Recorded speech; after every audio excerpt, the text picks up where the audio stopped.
Voilà. Dans le baki, dans le baboé, mon oncle, oncle papa Lekyanga, a couché dans l'hôpital et à maman Yemo, par manque de soins.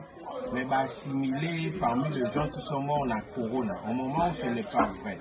Beaucoup de monde a preuve que comme il pas dans l'hôpital et à maman Yemo à 21h juste, tout foutu ba facture nyonso, yango on a te présenté devant vous.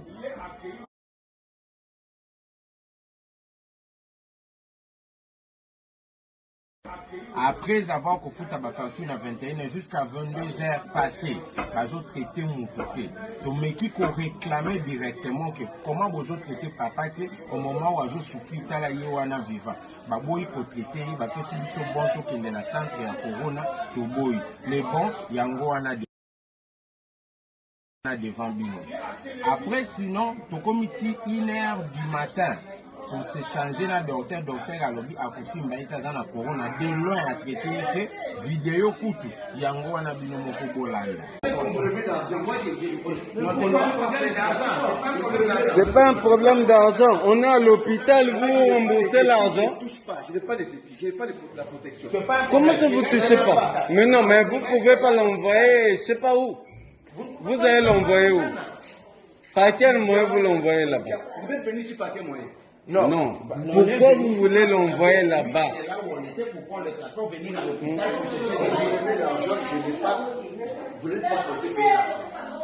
C'est-à-dire que moi, quand je regarde la chose, je devais envoyer à l'équipe qui est là-bas, les tigares.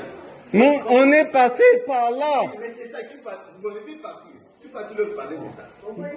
Mais nous, on va c'est eux qui devaient terminer ce problème. On va payer l'argent. À Vigana, le site de Vigana, parce que là, c'est le corona. Moi, je suspecte ça. Vous n'avez pas le droit de me contrôler. J'ai le droit de suspecter ça. Il dit que ça. Non, c'est normal. Mais nous, on fait notre constat. Ce n'est pas une question d'argent. Mon client, ça peut pas faire la corona. C'est toi aussi, tu vas mourir. C'est pas parce que tu es docteur ou je ne sais pas moi quoi. Attends, on emmène un malade. On dit que non, je vous rembourse l'argent. Il a le corona, on l'envoie là-bas. Le corona, c'est base de quoi? Sur base de quoi? Hein?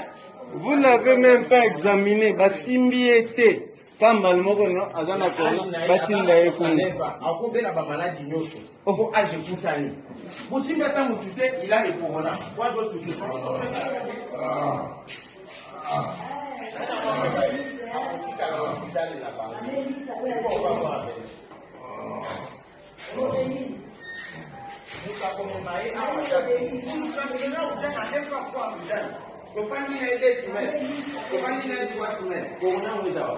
Ngana hivi. Baexaminele wapi obayeba ke non azana corona. Baexamine mutu wapi. Ya po na mbongo te to epo bobikisa mutu azobela bino botangela classe. Franchement, c'est vrai.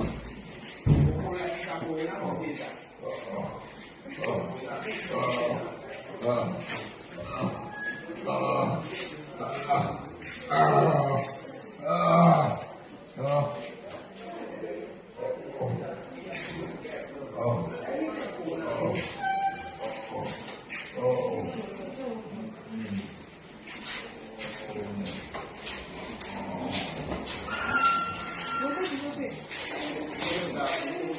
Examine mutute, mutushe ete, iloko moko te, kaka boye akozana corona.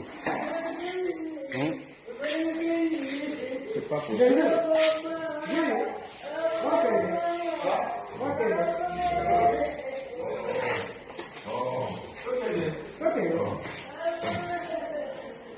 Désolé, la boye. Ça c'est quoi ça? Franchement. Après Simanango, Tobini à l'hôpital 1h du matin pour tout que les tous soient taxi. Tu as que maman na maman parce qu'il y a le confinement na Gombe. Moi tout exact. Tobini que sont en taxi, ba boy biso to kota na barrage. Et ça dit que moi toujours to landa papa exact jusqu'à ce que tu y lobi nango to kokuta oncle papa na biso a kufi. Pourquoi ba manka qui coupe ça et ba soin bien docteur aboy pamba kaka bo me ba assimiler na ba corona au moment où ba tout ça qui coûte yete. Et le lendemain en question, to continuer ko réclamer tout na ndenge nini akufaki ndenge nini salemaki mbala moko, nous étions interpellés moi et mon cousin na niveau ya année pendant 3 heures du temps, il y a sur place, il y a hôpital pour avoir filmé cette image parce que ce n'est pas normal. Bande Konangai, je vous dis ce qui est vrai. Notre oncle n'est pas mort de cela, mais tout dénoncer en haut parce que maman est mort assez, ce n'est pas un bon hôpital et comme on ne refuse pas que malade est coquille causale. Mais mon kino ça coûte à kana malade ou anati. Donc on a bicho oncle a bicho kufi na yangote. Pour preuve lisusu, après mort on a eu baye kolanda biso tina ndako ko ba pesa biso résultat o eza ya faux, eza ya corona te, mais Dieu merci nzamba juste et la kisi bango le contraire. Le résultat à coronavirus, au résultat, il faut 48 heures. Mais le résultat, le même jour, on clôturait le 6, à Koufi le 6, le résultat du le même le 6. Preuve, il y a un résultat, on a, il y a un gros.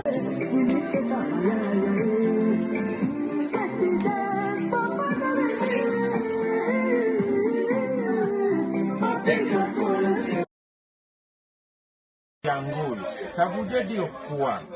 Bango oyo bazosala na kilomoto baona copie nango na nzamba zo reverser. On ne refuse pas la maladie, peut bien bon exister, mais ce n'est pas humain pour bomisa batu pamba boy. Et surtout l'hôpital mama et le docteur est là. Bande konangai soki na lobi boyo ko naza na ba menace. Naza menacé, pourquoi na lobaki, pourquoi je le mais je ne peux pas cesser. Il faut être prudent to bomisa bande côté ba papa te. To bisu to ça la confiance na hôpital ndenge nini. Ngai kombo na ngai, je suis Eric Koyi. Na simi yango je suis Eric Koyi de tout ce que je dis. Eza lokuta te eza ya solo. Bande ko ya Kinshasa ya poto boyo kama kambo zo le ezo sala passe ko kisa la bongo. Pour partager, c'est l'avantage de notre nation. Parce que assez au qui la maladie. Mais ce que beaucoup de gens ont sur le bâtiment, menace l'équipe. Parce que je suis maintenant en danger. Merci, Jésus.